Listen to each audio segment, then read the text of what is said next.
Assalamualaikum warahmatullahi wabarakatuh. Saya di sini akan menjelaskan tentang konsep nyeri. Sebelumnya, saya mohon izin untuk memperkenalkan diri saya terlebih dahulu. Perkenalkan, nama saya Dwi Yulia dengan NIM 0432950120028 dari Prodi D3 Keperawatan tingkat 1 semester 2. Yang pertama ada definisi nyeri. Nyeri menurut IASP International Association for the Study of Pain adalah pengalaman sensorik dan emosional yang tidak menyenangkan akibat kerusakan jaringan atau yang cenderung merusak jaringan, seperti yang dimaksud dengan kata kerusakan jaringan.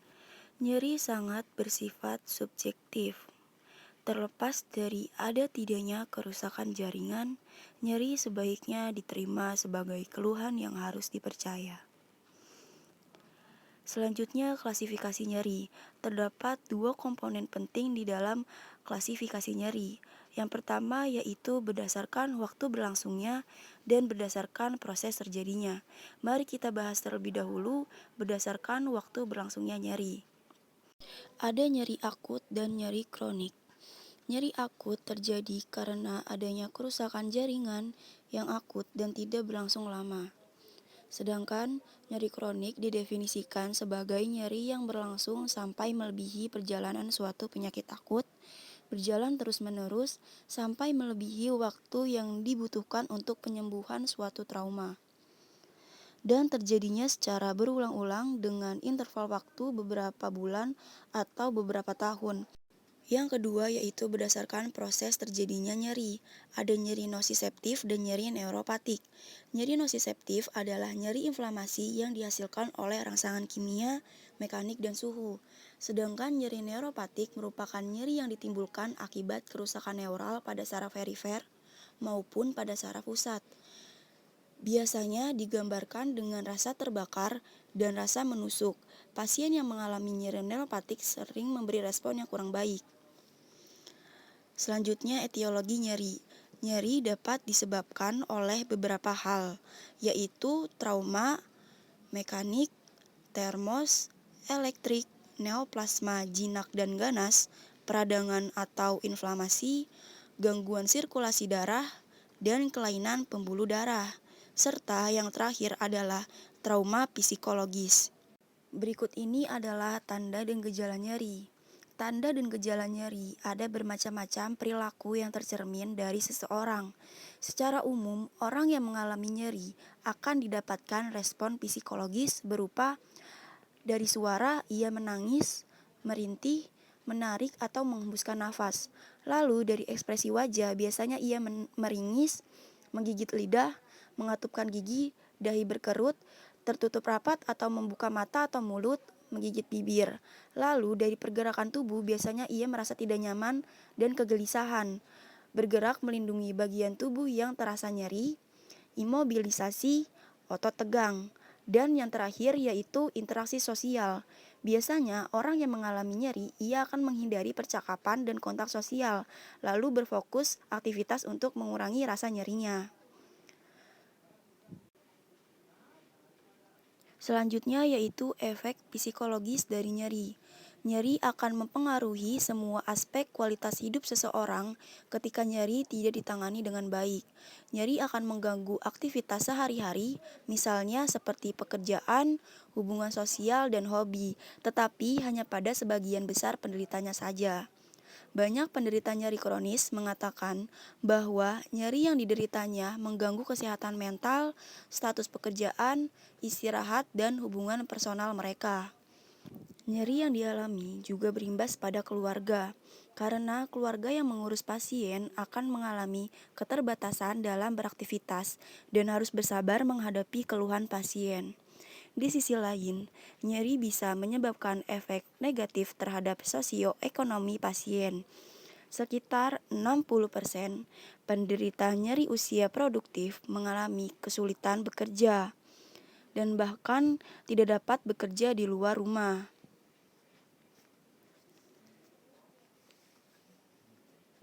Berikut ini adalah cara pengukuran nyeri atau skor nyeri.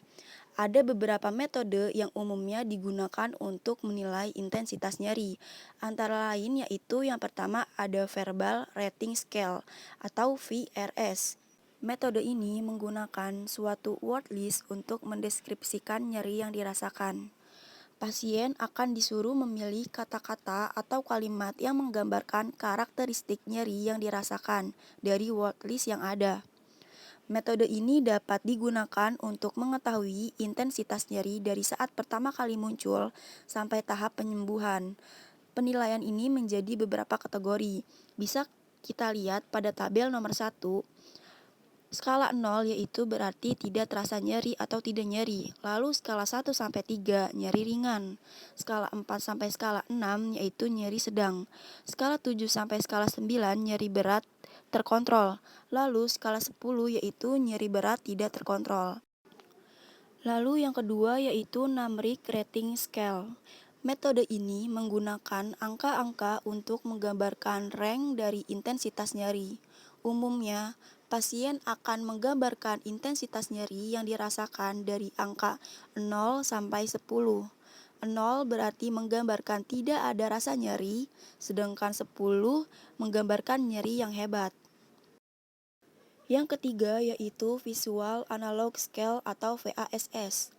Metode ini menggunakan garis yang menggambarkan keadaan tidak nyeri sampai nyeri yang sangat hebat. Pasien menandai angka pada garis yang menggambarkan intensitas nyeri yang dirasakan. Keuntungan menggunakan metode ini adalah sensitif untuk mengetahui perubahan intensitas nyeri, mudah dimengerti dan dikerjakan. Lalu kerugiannya adalah tidak dapat digunakan pada anak-anak di bawah 8 tahun dan mungkin sukar diterapkan jika pasien berada dalam nyeri yang sangat hebat. Lalu yang keempat yaitu the face pain scale. Dengan cara melihat mimik wajah pasien dan biasanya untuk menilai intensitas nyeri pada anak-anak. Bisa kita lihat pada tabel nomor 4. Skala 0 menggambarkan tidak terasa sakit. Skala 2 sedikit sakit. Skala 4 agak mengganggu dan sedikit mimik wajah sang anak pun berbeda. Lalu skala 6 yaitu mengganggu aktivitas. Biasanya di skala 6 ini anak-anak sudah mulai tidak banyak gerak dan tidak banyak main seperti biasanya.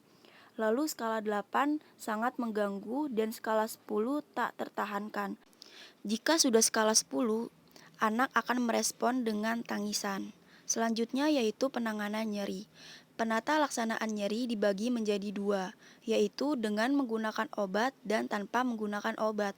Penanganan nyeri tanpa obat dapat dilakukan secara mandiri atau dengan bimbingan dokter atau perawat. Yang pertama yaitu teknik relaksasi nafas dalam. Teknik ini sangat sederhana, tetapi bila dilakukan dengan baik dapat mengurangi rasa nyeri. Caranya yaitu tarik nafas dalam dari hidung, kemudian mengeluarkannya secara perlahan melalui mulut. Lakukan berulang kali sesuai dengan kebutuhan. Yang kedua yaitu distraksi atau pengalian selain nyeri. Dengan cara memfokuskan perhatian diri pada sesuatu selain nyeri. Metode nyeri dengan cara mengalihkan perhatian klien pada hal-hal lain sehingga klien akan lupa terhadap nyeri yang dialami. Contoh diantaranya yaitu dengan menonton televisi, membaca buku, berbincang dengan keluarga atau teman-teman, dan lain-lain. Yang ketiga yaitu aromaterapi. Terapi dengan menggunakan wewangian alamiah yang mengandung unsur-unsur herbs dengan pendekatan sistem keseimbangan alam.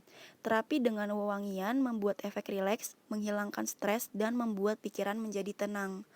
Yang keempat yaitu teknik imajinasi terbimbing, adalah membayangkan sesuatu yang menarik dan menyenangkan seperti pengalaman hidup yang indah, membayangkan berwisata, dan lain-lain. Yang kelima yaitu hipnoterapi. Hipnoterapi adalah terapi dengan menggunakan hipnosis terapi terlebih dahulu membuat Anda masuk dalam kondisi relaksasi. Yang terakhir yaitu teknik rangsangan dan pijatan. Teknik rangsangan berupa kompres air hangat pada daerah sekitar nyeri dapat melebarkan pembuluh darah yang mengalir ke air nyeri. sehingga rasa nyeri dapat berkurang. Cukup sekian dari saya. Mohon maaf jika ada kesalahan kata atau pengucapan. Wassalamualaikum warahmatullahi wabarakatuh.